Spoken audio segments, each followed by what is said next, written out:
Namaste friends. In previous lecture I talked about leaf springs and coil springs. The fact is that springs form an important component of suspension system. Therefore, in this lecture too I would be explaining few other springs. Rubber spring. Natural rubber is yet another material used for making spring. It has several advantages over steel that is commonly used to make springs. Rubber springs have better energy storage capacity. It is compact in size and has excellent vibration damping property. In suspension system, due to their damping ability, they are used as mountings to absorb shocks and vibrations. Their use involves low risk as these do not fail suddenly. In addition to this, these act as shock absorbers. These have simple construction. In suspension systems, their use is limited as supporting springs and mountings. Referring to diagram that presents rubber spring made of natural hard rubber. On left hand side, two views, elevation and plan are shown. This is for better visualization. Spring is located between circular plates. It has simple construction. It is circular in shape when seen from top, as is evident. Two other views on right side present spring in uncompressed and compressed state. These are sectioned views to give inner details. It is fixed on lower plate with the help of hexagonal nut and bolt as may be seen in sectioned views. In compressed form, its length is reduced and its diameter increases slightly, as may be noticed in diagram. Rubber springs are also used in different variants.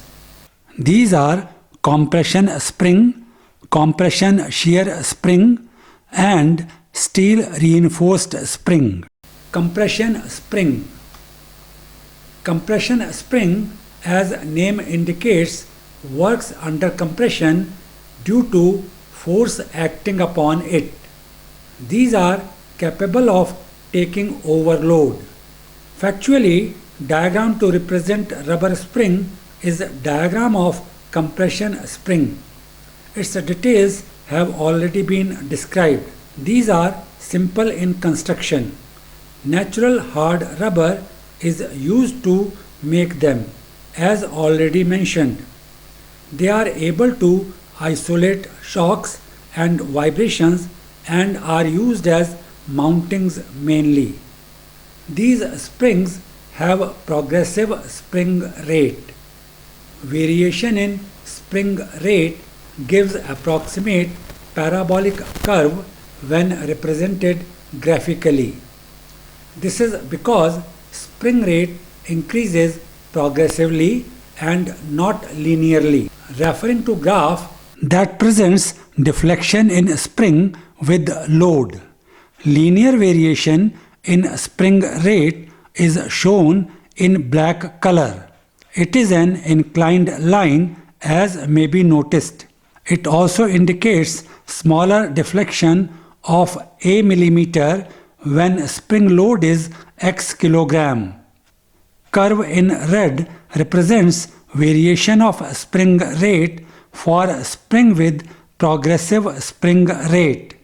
Spring rate is increasing progressively with load here.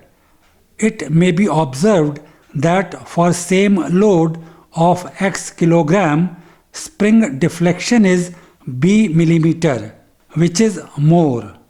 This helps in providing a smoother and more comfortable ride to users. Compression shear spring. In these springs, load is taken partially through compression and partially through shear. These have low shear stiffness and are able to take high load in compression. These have different spring rate under compression and shear. These are used in pairs and are at an inclination to vertical axis. This makes them loaded in shear and compression. These are used as mountings and absorb vibrations and shocks in suspension system. Referring to diagram that presents one such center bonded rubber mount, plan and elevation in section has been shown to give inner details. It has got a metallic tube in center. There is rubber mount of cylindrical shape as shown. Rubber mount extends below metallic tube as may be noticed in elevation. This helps the mount to take up shear load.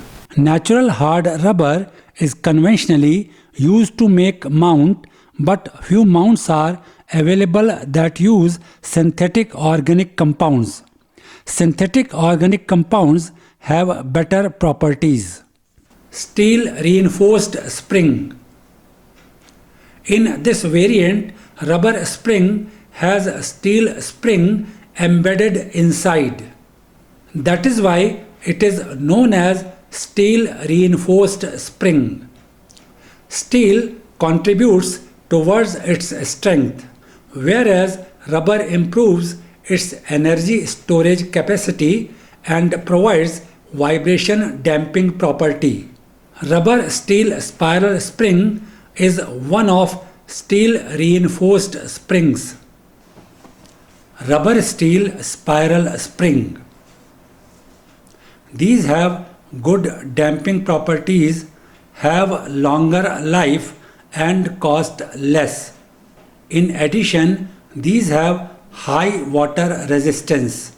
These rubber springs carry steel spring inside. Referring to diagram that presents rubber steel spiral spring. Steel spring is shown in red color. Through the process of vulcanization, rubber is put around steel spring. It is shown in black color to distinguish it from steel spring. As may be noticed in diagram, rubber forms an integrated molding over steel spring. A strong adhesive keeps steel spring and rubber molding bonded together. These springs can reduce vibrations with high efficiency. Next, I would be talking about yet another variant of springs. It is air spring. Because of its compressible nature, air is suitable medium for springing action. In suspension system, different types of air springs are used. Air spring. Basically, air springs are bellows made of rubber and fabric.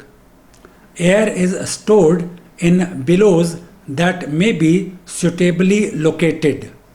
These have simple construction. Referring to diagram, it is located between frame on upper side and lower wishbone on other side. Flexible bellow made of rubber and fabric holds air at high pressure. It acts as a spring as bellow is compressed due to load. When load is removed, bellow retains its original shape due to flexibility. Moisture in air may accumulate with time and cause corrosion. Corrosion reduces life of a bellow. To avoid moisture, it becomes essential to supply dry air.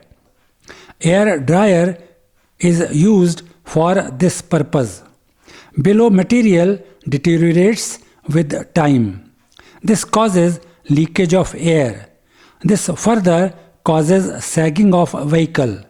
This reduces vehicle height that may be dangerous. Another variant of air spring has elongated bellows.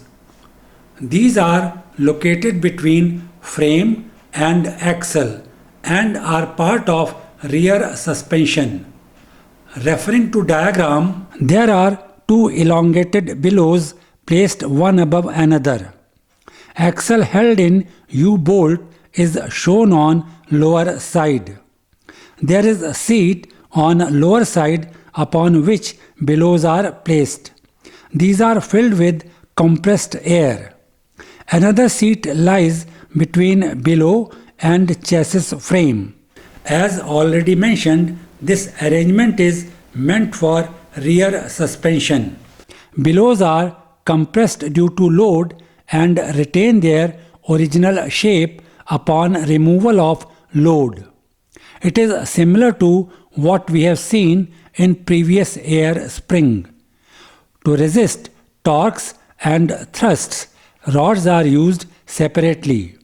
Size of bellows is determined according to load on axle.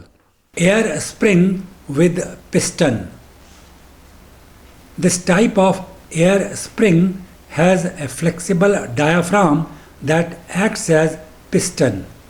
Referring to diagram, spring is located between lower wishbone and frame. It has an air cylinder as shown. Piston in the form of flexible diaphragm moves inside cylinder upwards or downwards. This movement occurs due to shocks experienced by lower wishbone due to uneven road surface. Shocks and vibrations thus produced are taken up by spring. It does not allow their transmission to body of vehicle. This enables a smooth ride.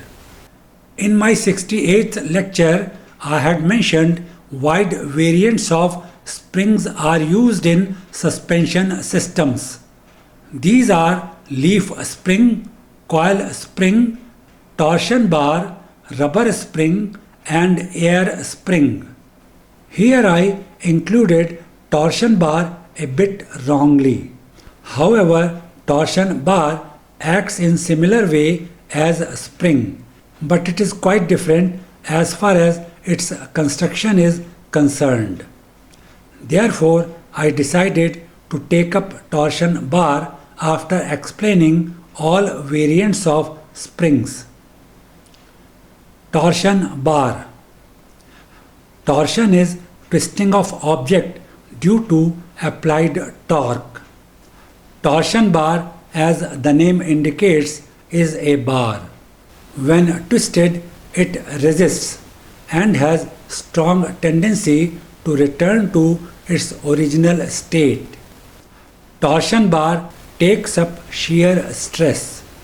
It is attached to chassis firmly at one end. Other end has lever known as torsion key. It is mounted perpendicular to bar. Torsion key is attached to suspension arm, spindle or axle. Vertical movement of wheel causes torsion bar to twist about its axis. Torsion resistance of bar resists twisting. This has same effect as spring. Torsion bar too has spring rate but not progressive spring rate. Spring rate of torsion bar is determined by its length, cross-sectional area, shape, material and even process of manufacturing that is adopted. It has simple construction. It provides soft ride and easy adjustment to ride height. It also takes smaller space as compared to coil spring. Referring to diagram, one end of torsion bar is attached firmly to frame through reaction lever. Other end is attached to lower suspension arm. In some suspension systems, it can be lower part of wishbone. Outer end of lower suspension arm is provided with circular hole to accommodate lower swivel joint. In between lower and upper suspension arms, there is stub axle assembly that holds wheel. These details have intentionally been not included in this diagram to make it simple. As wheel moves up and down due to road irregularities, its vertical movement is transmitted to lower suspension arm. Through levering act, it is transmitted to torsion bar. Torsion bar then twists sideways its axis and offers springing action. Torsion bar has another variant, that is longitudinal torsion bar. It exists in longitudinal direction of vehicle. Longitudinal torsion bar. This arrangement uses two torsion bars on rear side. These are termed as longitudinal torsion bar because of their direction as already mentioned. Referring to diagram, a cross member supports two torsional bars at one end as shown on upper side of diagram. Other end of bars is supported on rear axle housing. As rear axle housing moves up or down with wheels due to road irregularities, twisting of torsion bar occurs, offering springing action. To avoid obstruction for propeller shaft, cross member is provided with suitable recess. Still, in most of the cases, propeller shaft is raised and extends under passenger compartment, cutting into interior space. Due to this, floor of passenger compartment is required to be raised. This causes inconvenience to passengers. Transverse torsion bar.